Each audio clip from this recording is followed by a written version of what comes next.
ये बताओ तुम्हारे बदन का मैला कपड़ा कौन धोती है? बोला मेरी बीवी धोती है। खाना बना के तुम्हें कौन खिलाती है? मेरी बीवी खिलाती है। अच्छा, तुम बाहर जब चले जाते तुम्हारे घर की निगरानी कौन करती है? कहे मेरी बीवी करती है। अच्छा ठीक है, तुम्हारे बच्चे की परवरिश कौन करती है? कहे मेरी बीवी करती है। तुम्हारे बच्चे को दूध कौन पिलाती है? कहे मेरी बीवी पिलाती है।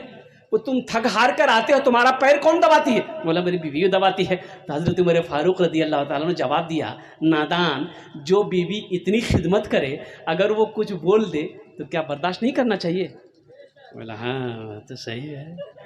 मतलब खोपड़ी में बात आ गई। बात समझ रहे हो ना? बीवी को इज्जत दो, बीवी को इज्जत दो, वो नौकरानी नहीं है। अल्लाह के नबी जनाब मोहम्मद रसूलुल्लाह सल्लल्लाहु अलैहि वसल्लम अपने घर के अंदर नबी की सीरत सुनो। घर के अंदर दाखिल होते घर वालों को सलाम करते।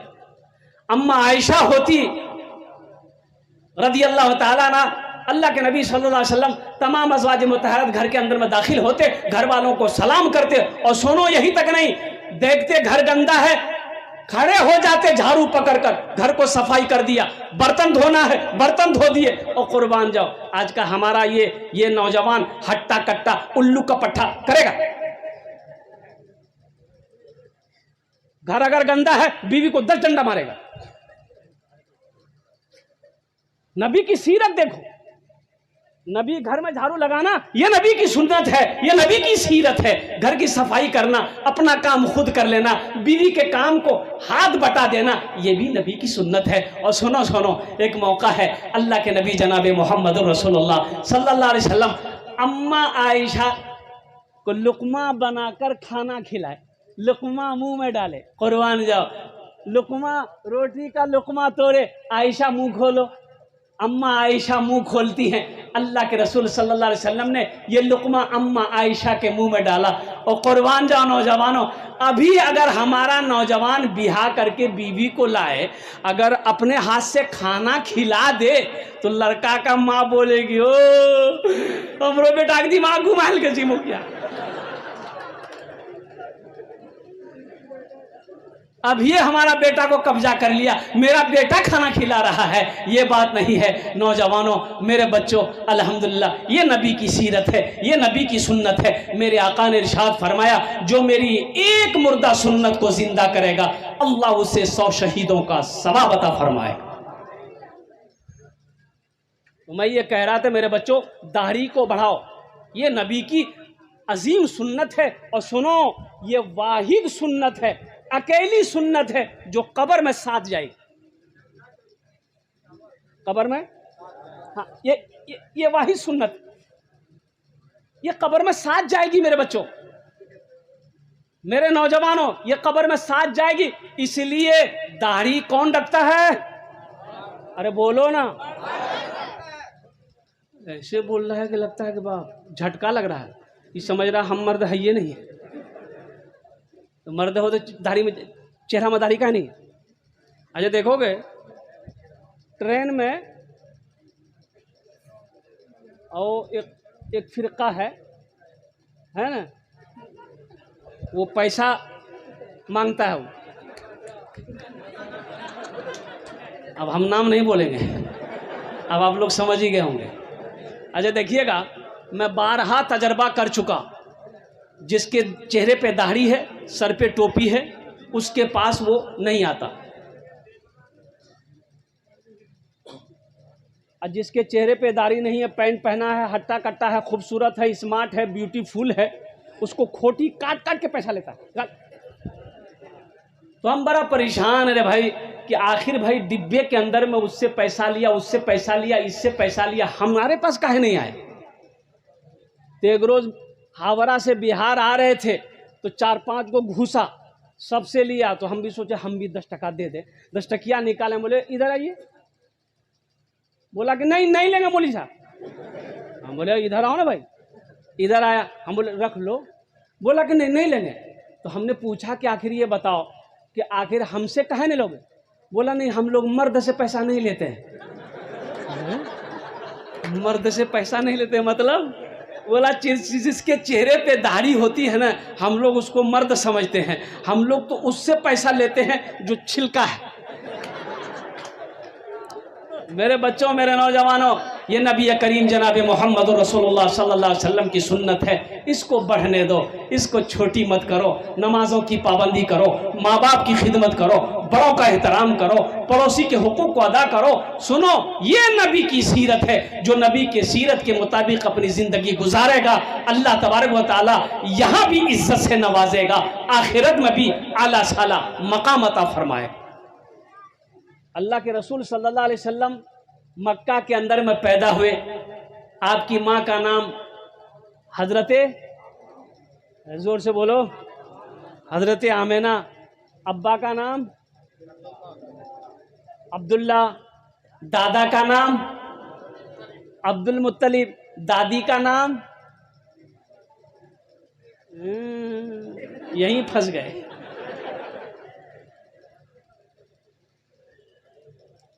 पूछिए ना, अफसोस का मकाम है कि नहीं है। हमारे बच्चों को कोई पूछेगा कि तुम जिस पैगंबर की उम्मत हो, जिस पैगंबर को मानते हो, उस पैगंबर का नाना का क्या नाम था, तो तुम क्या बोलोगे? रुको, मौलवी साहब पूछे था कि नाम से अभी पता चली थी। दौड़ा दे, कैसी कैसी उम्मत है भाई, अपने पैगंबर की नानी का नाम नहीं जान रहा है, अपने पैगंबर का नाना का नाम याद नहीं है, अपने पैगंबर का बाप का नाम याद नहीं है, अपने पैगंबर की माँ का नाम याद नहीं है। और कुर्बान जाओ मेरे नौजवानों, मेरे बच्चों, दीन सीखो, दीन सीखो, दीन सीखो।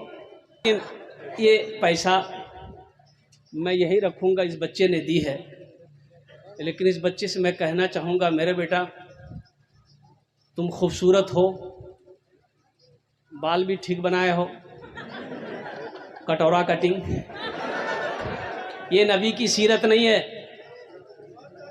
खसखसी दाढ़ी है, बेटा ये दाढ़ी को बख्श दो, दाढ़ी को बख्श दो, इसको बढ़ने दो। क्या जाता है भाई, कोई नुकसान है? दाढ़ी अगर बढ़े कोई नुकसान है? कुर्बान, अरे दाढ़ी तो है ये है, लेकिन छोटी छोटी मत रखो, ये छोटी छोटी दाढ़ी मत रखो, कम से कम एक मुश्त दाढ़ी हो, एक मुश्त। हाँ, और इसमें शर्म की बात नहीं है। दाढ़ी कौन रखता है? मर्द रखता है। दाढ़ी कौन रखता है? हाशिम अमला को देखे ना, क्रिकेटर है, साउथ अफ्रीका टीम से खेलता, 24 साल का नौजवान, इतनी बड़ी दाढ़ी है। मुस्तफिजुर रहमान, बुलबुलिया दाढ़ी, इतनी बड़ी दाढ़ी। मोइन अली खान, इतनी बड़ी दाढ़ी। राशिद अली खान, इतनी बड़ी दाढ़ी। कुर्बान जाओ, यूसुफ पठान, उसकी भी दाढ़ी, चाप दाढ़ी है। तो तुम चापे रख लो, चापते रहना। अब इतना ना चाप दो कि दाढ़ी का सांस अटक जाए। चेहरा देखकर सलाम मत करो। और एक बात याद रखना मेरे बच्चों, ये मत सोचना कि मुखिया साहब, एमएलए साहब, एमपी साहब है तो ये बड़ा आदमी है। कोई बड़ा बड़ा नहीं। अल्लाह की नजर में बड़ा वही है जिसके अंदर तकवा हो, जिसके अंदर में इज्जत इनकिसारी हो, वो अल्लाह की नजर में बड़ा है। कुर्बान जाओ, पैसे से कोई बड़ा ना बना है ना बनेगा। फिरौन पैसा वाला था, बड़ा बना? अरे बोलो, कारून से बड़ा दौलतमंद कोई था क्या? वो बड़ा बन गया? कुर्बान जाओ, नमरूद को ले लो, शद्दाद को ले लो, और कुर्बान जाओ, कोई बड़ा नहीं बना। बड़ा आदमी अल्लाह की नजर में तकवा पैदा करो, अल्लाह की नजर में बड़ा हो जाओगे इंशाअल्लाह। इज्जत इनकिसारी पैदा करो, अल्लाह की नजर में तुम बड़ा हो जाओगे मेरे बच्चों। ये पैसा, ये दौलत, ये धन, ये माल, ये सोना, ये चांदी, ये सब दुनिया के लिए है, आखिरत के लिए नहीं। यहां से ले जाना नहीं, यहां से ले जाने की चीजें नहीं है कि कब्र में साथ लेकर जाओगे, ऐसा नहीं है। आखिरत बनाओ, दुनिया में रह के आखिरत बनाओ, दुनिया में रह के आखिरत बनाओ मेरे बच्चों। आखिरत कैसे बनेगी? आखिरत कैसे बनेगी? ये भी तो सोचने वाली बात है ना। भाई आखिरत कैसे बनेगी? आखिरत बनाने के लिए सबसे पहला अमल जो है ना, वो नमाज है। जिस नमाज को हमने छोड़ रखा, दिलों से कीना निकलेगा और बुग़्ज़ निकलेगा, हसद निकलेगा, अल्लाह तेरे सीने को पाक कर देगा। नबी की सीरत को देखो। अल्लाह के नबी जनाब मोहम्मद रसूलुल्लाह सल्लल्लाहु अलैहि वसल्लम ने इरशाद फरमाया, जब अपने घर के अंदर दाखिल हो अपने घर वालों को सलाम करो। इंशाअल्लाह सलाम करेंगे। चेहरा देखकर सलाम मत करो, मुसलमान नजर आए। अल्लाह के रसूल सल्लल्लाहु अलैहि वसल्लम इरशाद फरमाया, सलाम में तुम पहल करो, जिसको जानते हो उसको भी सलाम करो और जिसको नहीं जानते हो उनको भी सलाम करो, लेकिन कोशिश करो सलाम में पहल हम करें। पहले सलाम करने वाले को 30 नेकी, सलाम करने वाले को कितनी नेकी मिलेगी? और जवाब देने वाले को 10 नेकी मिलेगी। तो हम सलाम क्यों नहीं करेंगे? अल्हम्दुलिल्लाह। हम सलाम क्यों नहीं करेंगे? अल्हम्दुलिल्लाह। हम सलाम में पहल क्यों नहीं करेंगे? इसलिए मेरे बच्चों, नौजवानों, सलाम को आम करो, सलाम को फैलाओ, मोहब्बत बढ़ेगी। जहाँ मोहब्बत बढ़ेगी वहाँ खुदा की रहमतों का नुज़ूल होगा, बरकतों का नुज़ूल होगा। घर के अंदर दाखिल हो, माँ है, बाप है, बहन है, भाई है, बीवी है, पूरे घर वालों को सलाम करो। देखो अल्लाह तेरी रोजी को कैसे बढ़ाता है। अल्लाह तेरे घर में मोहब्बत को पैदा फरमाएगा। अल्लाह तेरे घर में चैन और सुकून पैसी पैदा फरमाएगा। नफरतें जहां पर मिटेंगी इंशाअल्लाह वहां रहमतों का नुज़ूल होगा। नबी की सीरत क्या है? देखो एक बात याद रखना, अगर दाढ़ी से आदमी कितना आदमी कहता ना हो मौलवी साहब, अरे तो बोले छो कि दाढ़ी रख लेंगे, दाढ़ी रखवे अभी नौजवान से मर बिहार है ते दाढ़ी रखने वाले के बिहार नहीं होता है। कि जितने हमारे बुजुर्ग लोग बैठे हैं दाढ़ी चेहरे पर है, हमारे उलमा, हमारे अकाबिरीन, और कुर्बान जाओ साहबाई कराम, तबा ताबईन, और कुर्बान जाओ नौजवानों। सुनो, अगर ये खूबसूरती में दाढ़ी रुकावट अगर होती तो अल्लाह अपने नबी के चेहरे पे दाढ़ी नहीं देता। कुर्बान जाओ, अगर खूबसूरती पे दाढ़ी रुकावट बनती तो हजरत यूसुफ अलैहिस्सलाम के चेहरे पे दाढ़ी नहीं होती। अब देखो उस जमाने में फिरौन भी दाढ़ी रखता था। फिरौन का नाम सुने हैं ना? खुदाई का दावा करने वाला, अपने आप को कहता था मैं अल्लाह हूं, मैं रब हूं, नऊज़ बिल्लाह मिन ज़ालिक। लेकिन रिवायत से पता चलता है कि हजरत मूसा अलैहिस्सलाम, कुर्बान जाइए, उसी के महल में पल रहे हैं और झूला में झूल रहे हैं। हजरत मूसा अलैहिस्सलाम। फिरौन आया, नजदीक में आया, बच्चे को चमका। अलग देखिए, फिरौन डरता था। फिरौन को नजूमियों ने कह दिया था एक बच्चा पैदा होगा जो तेरी सल्तनत को ख़त्म कर देगा, तेरी बादशाहत को ख़त्म कर देगा। तो फिरौन बोला था वो बच्चा हम पैदा ही नहीं होने देंगे जो हमको ख़त्म करेगा मेरी। तो हुक्म दिया फिरौन कि जितनी औरतें हामिला है सबके हमल को साकित करो, कोई बच्चा पैदा ना होने पाए। लेकिन अल्लाह के हुक्म को कोई टाल सकता है? बोलो भाई, टाल सकता है? हज़रत मूसा अलैहिस्सलाम पैदा भी हुए। आपकी माँ, अब वो बहुत तवील वाक़या है ये कुरान का, आपकी माँ एक संदूक में रखकर दरियाई नील में बहा दी। अच्छा, फिरौन की बीवी हज़रत आसिया ईमान ला चुकी थी, मुसलमान थी, एक अल्लाह को मानने वाली थी। फिरौन को खुदा नहीं मानती थी, रब नहीं मानती थी, वो अल्लाह एक है। तो फिरौन नहा रहा था दरिया के किनारे में। हज़रत आसिया से उस वक्त कोई औलाद नहीं थी। ये संदूक बहता हुआ वहां पर पहुंचा तो देखा कि संदूक आ रहा है बहता हुआ। तो फिरौन पकड़ना चाहा, संदूक पीछे हट जाता था। हजरत आसिया हाथ बढ़ाती थी, संदूक नजदीक आ जाता था। संदूक को रखा गया, खोला गया, देखा खूबसूरत बच्चा। हे फिरौन बोला यही बच्चा है, यही हमको मारेगा। मिल गया।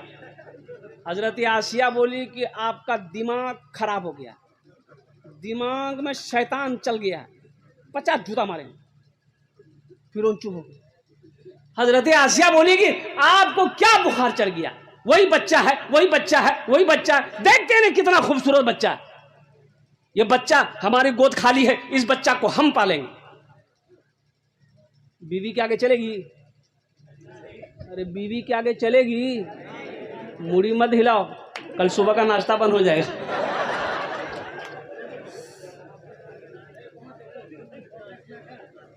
किसी की नहीं चली। हजरत उमर फारूक रदी अल्लाह ताला अन्हु, हजरत उमर फारूक रदी अल्लाह ताला अन्हु ओ खलीफतुल मुस्लिमीन है, अमीरुल मोमिनीन है, कुर्बान जाओ। काफिर आपका नाम सुन लेता था ना, काफिर बादशाह हजरत उमर का नाम सुन लेता था, कपड़े में पेशाब कर देता था।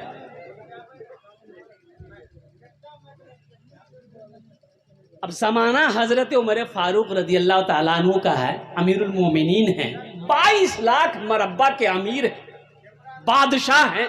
लेकिन सुनो, एक आदमी अपनी बीवी से बहुत परेशान था। वो बोला कि नहीं, हमको अमीरुल मोमिनीन से शिकायत करनी पड़ेगी ताकि ये बीवी से हमको छुटकारा मिल जाए, हम इसको बर्दाश्त नहीं कर पाएंगे। तो आदमी दौड़ा दौड़ा गया हजरत उमर फारूक रदी अल्लाह ताला अन्हु के घर पे गया कि हजरत से हम शिकायत करेंगे बीवी को और किसी तरह हमको छुटकारा मिल जाए। जब दरवाजे पर पहुंचा, देखा पर्दा लगा हुआ है, तो आवाज दी इन्होंने, अमीरुल मोमिनीन। हजरत उमर फारूक रदी अल्लाह ताला अन्हु आंगन में खड़े थे, उनकी बीवी सुना रही थी इसको, खूब गरम गरम सुना रही थी। ये खड़े खड़े सुन रहे थे। तो ये आदमी सोचा, अरे वाह, हम अपनी शिकायत लेकर आए हैं यहाँ कि उस बीवी से छुटकारा कैसे मिले, ये तो खुदे उलझ रहे हैं, ये तो खुद नहीं बोल पा रहे हैं, तो हमको कहाँ से निकालेंगे। तो बोला कि नहीं नहीं, शिकायत नहीं करेंगे, हम समझ के उसी को झेलना पड़ेगा हमको। जाने लगा तो हजरत उमर फारूक रदी अल्लाह ताला अन्हु अंदर से बाहर तशरीफ लाए। देखा वो आदमी आवाज दिया लेकिन चला जा रहा है। बोला इधर इधर इधर इधर आ। बोला नहीं नहीं, बात मानेंगे। बोला अरे इधर आओ इधर आओ इधर आओ। आया, कहाँ के लिए आए थे? कोई बात, कोई पैगाम है, कोई बात है? कहा कि अमीरुल मोमिनीन छोड़िए, फिर कभी कभी आपको बोलेंगे। बोले अरे बोलो तो सही। बोला क्या बोलेंगे? जो मुसीबत आपको सुनाने हम आए थे, अब वो हम सुन लिए। तो हजरत उमर फारूक रदी अल्लाह ताला अन्हु इरशाद फरमाते हैं कि वो बीवी परेशान कर रही है। कहा कि या अमीरुल मोमिनीन यही वाक़या है, तो कुर्बान जाओ। हजरत उमर फारूक रदी अल्लाह ताला अन्हु ने इरशाद फरमाया,